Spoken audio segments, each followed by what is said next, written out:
प्रश्नावली 16.2 के प्रश्न संख्या 6 तक के प्रश्नों को हल कर लिया था। आज हम प्रश्न संख्या 7 से शुरू करेंगे। दे रखा है 52 पत्तों की गड्डी में से यादृच्छिक बिना प्रतिस्थापन किए 2 पत्ते निकाले गए हैं। इन दोनों पत्तों के काले रंग के होने की प्रायिकता हमें ज्ञात करनी है। तो हम देखते हैं ताश की गड्डी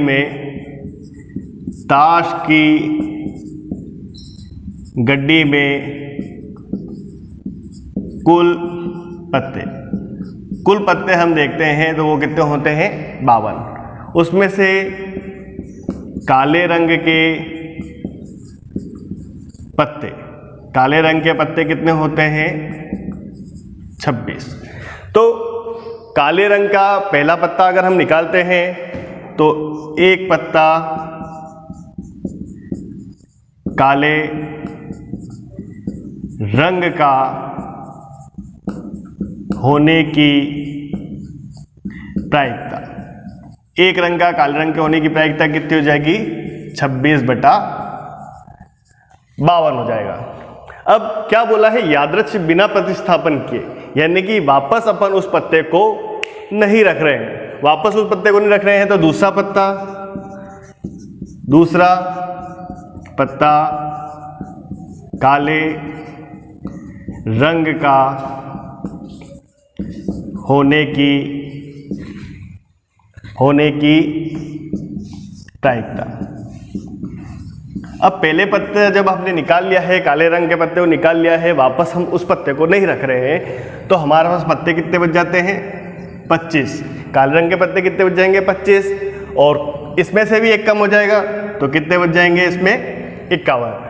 तो दूसरा पत्ता काले रंग के होने की प्रायिकता क्या हो जाएगी 25/51। तो दोनों पत्ते काले रंग के होने की प्रायिकता, दोनों पत्ते काले रंग के होने की प्रायिकता क्या हो जाएगी 26/52 इंटू 25/51। 26 से 52 कितनी बार कटेगा 2 बार कट जाएगा। तो इधर क्या आ जाएगा 1/2 इंटू 25/51। 25 इंटू 1 करेंगे तो कितना आ जाएगा 25, और 51 इंटू 2 करेंगे तो कितना आ जाएगा 102। तो दोनों पत्तों के काले रंग के होने की प्रायिकता क्या प्राप्त हो जाएगी हमें 25/102 प्राप्त हो जाएगी। प्रश्न संख्या 8 दे रखा है 2 सिक्कों को उछाला गया है तो 2 चित आने की प्रायिकता हमें ज्ञात करनी है, जबकि यह ज्ञात है कि कम से कम एक चित आ चुका है। तो कुल प्रतिदर्श हम देखें, इसमें कुल प्रतिदर्श है 4 प्रतिदर्श बनेंगे क्योंकि एक सिक्के को 2 बार उछाल रहे हैं। तो किस प्रकार से आ जाएगा HH, HT, TH और TT, यानी कि पहले पे क्या जाए दोनों पे हेड आ जाए, या पहले पे हेड आ जाए दूसरे पे टेल आ जाए, पहले पे टेल और दूसरे पे हेड, और या फिर दोनों पे टेल आ जाए। अब पहली कंडीशन हमें दे रखी है 2 चित का आना। 2 चित के आने को हमने किससे बता दिया है A से बता दिया है। तो 2 चित किस में आ रहे हैं केवल एक में आ रहे हैं, तो क्या हो जाएगा H और H हो जाएगा। दूसरा है कम से कम एक चित आना, कम से कम एक चित आना। कम से कम एक चित जिसको हमने B मान लिया है, तो कम से कम एक चित किस में आ रहे हैं, एक तो HT, TH, और कम से कम 2 चित में अधिक से अधिक कितने भी आ सकते हैं, अधिक से अधिक कितने 2 चित आ सकते हैं। तो B का मान क्या आ गया, ये आ गया। तो A इंटरसेक्शन B निकालेंगे तो दोनों में क्या कॉमन आ रहा है HH कॉमन आ रहा है, तो H और H हो जाएगा। अब हम निकालेंगे PA का मान कितना हो जाएगा, PA में कितने हैं एक ही अवयव है और कुल कितने हैं 4, तो प्रायिकता क्या हो जाएगी 1/4। इसी प्रकार हम PB ज्ञात कर रहे हैं, तो PB क्या हो जाएगा 3 मान दे रखे हैं और कुल कितने हैं 4, तो 4 आ जाएंगे। और पी ए इंटरसेक्शन बी ज्ञात कर रहे हैं, उसमें भी केवल एक ही अवयव है, तो उसका मान भी प्रायिकता क्या हो जाएगी 1/4। अब हमें क्या निकालना है, दो चित आने की प्रायिकता निकालनी है। तो दो चित आने की प्रायिकता क्या हो जाएगी, पी ए बटा बी बराबर पी ए इंटरसेक्शन बी बटा नीचे मान क्या है बी है, तो पी भी हो जाएगा। पी ए इंटरसेक्शन बी का मान कितना है 1/4 और पी बी का मान कितना है 3/4। 4 से 4 कट गया, तो पी ए बटा बी की प्रायिकता क्या हो जाएगी 1/3 प्राप्त हो जाएगी। इस प्रकार दो चित आने की प्रायिकता हमने ज्ञात कर ली है। दो चित आने की प्रायिकता क्या हो जाएगी 1/3 हो जाएगी। अगला प्रश्न पॉज करो। प्रश्न संख्या 10 हम देख रहे हैं। ए किसी पुस्तक की 90% समस्याओं को हल कर देता है तथा बी उसी पुस्तक की 70% समस्याओं को हल कर लेता है।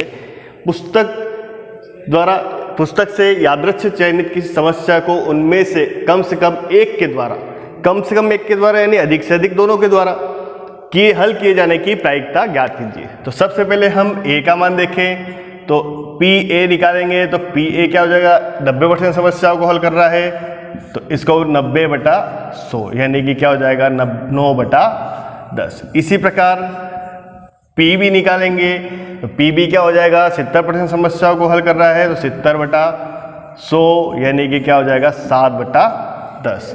पी ए का मान 9/10 और पी बी का मान क्या हो जाएगा 7/10। अब एक को हल कर रहा है यानी कि एक को नहीं हल कर रहा है, तो पी ए बार निकालेंगे। पी ए बार बराबर 1 माइनस पी ए, तो 1 माइनस पी ए का मान कितना है 9/10, तो क्या मान आ जाएगा, इसको हल करेंगे तो 1/10। इसी प्रकार पी बी बार का मान निकालेंगे, तो 1 माइनस पी बी, तो 1 माइनस 7/10 बराबर कितना आ जाएगा 3/10। अब हमें क्या निकालनी है, समस्या को कम से कम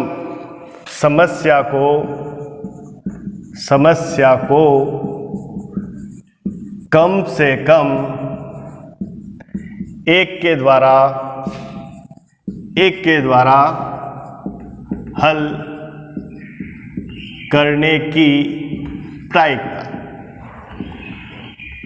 समस्या को कम से कम एक के द्वारा हल करने की प्रायिकता क्या हो जाएगी, P A B bar plus P A bar B plus P A B. A B bar का मतलब ये है कि ए हल कर लेता है लेकिन बी हल नहीं करता है। ए बार बी का मतलब है कि ए हल नहीं करता है लेकिन बी हल कर लेता है। इसी प्रकार ए बी यानी कि दोनों हल कर लेते हैं। कम से कम एक के द्वारा हल किया जा सकता है, यानी अधिक से अधिक दोनों के द्वारा हल किया जा सकता है।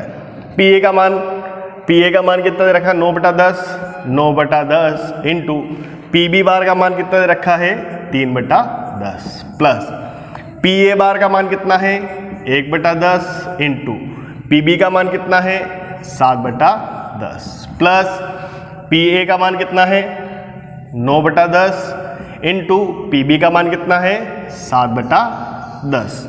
तो इधर क्या जाएगा 9 या 27/100 प्लस 7/100 प्लस 97 63/100। इसका मान निकालेंगे तो क्या आ जाएगा 63 और 7 70 80 90 और 97, तो 97/100 यानी कि 0.97। तो समस्या को कम से कम एक के द्वारा हल करने की प्रायिकता हमें क्या प्राप्त हुई है 0.97 प्राप्त हुई है। अगला प्रश्न दे रखा है 3 विद्यार्थियों को गणित की एक समस्या को हल करने के लिए दिया गया है। इन विद्यार्थियों के द्वारा समस्या को हल करने की प्रायिकता क्रमशः 1/2, 1/3 और 1/4 है। समस्या के हल हो जाने की क्या प्रायिकता है। तो सबसे पहले हम पी ए देखें। पी ए का मान हमको दे रखा है 1/2, तो इससे हम पी ए बार का मान निकाल सकते हैं 1 माइनस पी बराबर 1 माइनस 1/2 बराबर 1/2। दूसरा है पीबी का मान दे रखा है 1/3, तो पीबी बार का मान निकालेंगे तो 1 माइनस 1/3 बराबर क्या आ जाएगा 2/3। पीसी का मान कितना है 1/4, पीसी का मान दे रखा है 1/4, तो पीसी बार का मान क्या हो जाएगा 1 माइनस 1/4 बराबर 3/4 हमें प्राप्त हो जाएगा। अब समस्या के हल होने की प्रायिकता हमें याद करनी है। तो समस्या के हल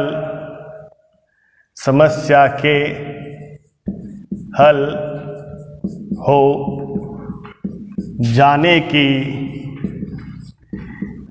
प्रायिकता बराबर 1 minus P A bar, B bar और सी बार। ए बार, बी बार, सी बार क्या है, समस्या हल नहीं होने की प्रायिकता। उसमें से क्या करेंगे हम, एक में से उसको माइनस कर देंगे तो हमारे पास क्या आ जाएगा, समस्या हल हो जाने की प्रायिकता। तो क्या आ जाएगा 1 माइनस पी ए का मान, पी ए बार का मान कितना है 1/2 इंटू पी बी बार का मान कितना है 2/3 और पी सी बार का मान कितना है 3/4। 2 से 2 कट गया, 3 से 3 कट गया, तो क्या आ गया 1 माइनस 1/4 बराबर 3/4। तो समस्या हल हो जाने की प्रायिकता हमें क्या प्राप्त हो गई है 3/4 प्राप्त हो गई है। तो अगला प्रश्न दे रखा है, एक थैले में 5 सफेद और 3 काली गेंदें हैं। थैले में से 4 गेंदें उत्तरोत्तर बिना प्रतिस्थापन के निकल जाती है। कैसी भी गेंद निकाल सकते हैं। इन गेंदों के एकांतर विभिन्न रंगों के होने की प्रायिकता ज्ञात करनी है। तो सबसे पहले हम देख ले हैं सफ़ेद गेंद कितनी है, सफ़ेद गेंद बराबर 5 और काली गेंद बराबर 3। अब एकांतरतः विभिन्न रंगों के होने की प्रायिकता, मतलब इसका तात्पर्य है कि पहली गेंद सफ़ेद है तो दूसरी काली होगी, तीसरी सफ़ेद है तो चौथी काली होगी, मतलब दोनों समान रंग की गेंदें पास पास नहीं आएगी।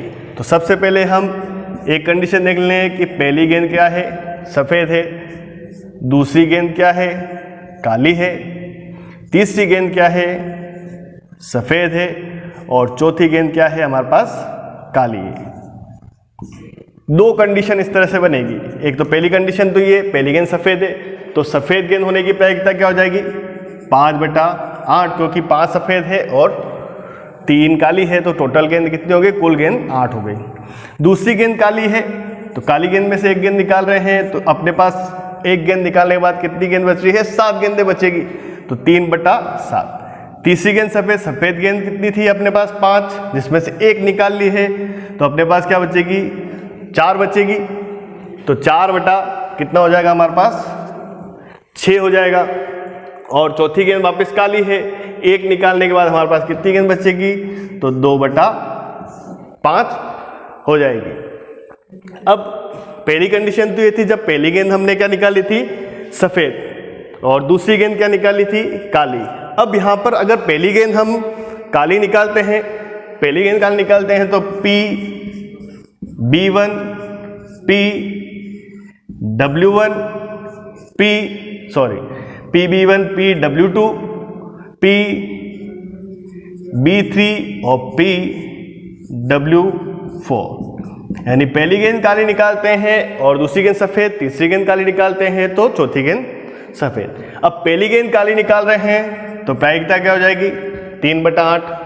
अब एक गेंद हमारे पास अब सफ़ेद निकाल रहे हैं तो सफ़ेद गेंद कितनी है 5 और एक गेंद नीचे से कम हो जाएगी तो कितनी हो जाएगी 7। इसी प्रकार B3 तीसरी गेंद, एक गेंद निकाल ली हमने काली, कितनी बच गई 2/6 हो जाएगा। और फिर लास्ट गेंद क्या है सफ़ेद है, सफ़ेद गेंद कितनी बच रही है 4 और 4 में से 6 में से एक कम हो जाएगी, वापस क्या बच जाएगी 5। अब हमें इसकी किसकी प्रायिकता निकालनी है, एकांतरतः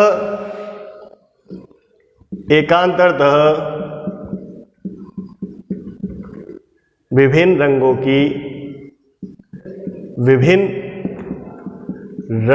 की गेंद होने की प्रायिकता। एकांतरतः विभिन्न रंगों की गेंद होने की प्रायिकता हम निकाल रहे हैं। तो क्या हो जाएगा, P W1 B2 W3 और B4 प्लस इधर क्या हो जाएगा, P B1 W2 B3 और W4। अब इनके मान हम यहाँ पर रख देंगे। मान क्या हो जाएगा, W1 तो इधर क्या हो जाएगा 5/8 इंटू 3/7 इंटू 4/6 इंटू 2/5 प्लस इसी प्रकार इधर क्या हो जाएगा 3/8 इंटू 5/7 इंटू 2/6 इंटू 4/5। तो दोनों के मान हमने यहाँ पे रख दिए। अब हम यहाँ पे कोई भी मान कट रहे हैं उसको काट लेंगे। 5 से 5 कट गया, 3 इंटू 2 से 6 कट गया और 4 से 8 कटेगा 2 बार। तो ऊपर क्या मान बच रहा है हमारे पास 1 और नीचे क्या मान बच रहा है 7 इंटू 2 यानी कि 14। इसी प्रकार यहाँ पे भी 5 से 5, 3 इंटू 2 से 6 और 4 से 8 कट गया। इधर भी क्या मान प्राप्त हो रहा है 1/14। दोनों मान समान है इसलिए नीचे वाली संख्या वैसी की वैसी और ऊपर वाली मान क्या हो जाएगी, जुड़ जाएंगे और 2 और 14 आपस में कटेंगे तो हमें क्या प्राप्त हो जाएगी, प्रायिकता 1/7 प्रायिकता मिल जाएगी। तो इस प्रकार से हम निकाल लेंगे मान। ग्रह कार्य के लिए आपको एक प्रश्न दे रखा है, प्रश्न संख्या 13। एक विशेष समस्या को A और B द्वारा सतत रूप से हल करने की प्रायिकता क्रमशः दे रखी 1/2 व 1/3। यानी कि समस्या A द्वारा हल की जाती है तो 1/2 और समस्या B द्वारा हल की जाती है तो 1/3। यदि दोनों स्वतंत्र रूप से समस्या को हल करने का प्रयास करते हैं तो प्रायिकता ज्ञात कीजिए। किसकी प्रायिकता ज्ञात करनी, समस्या हल हो जाती है।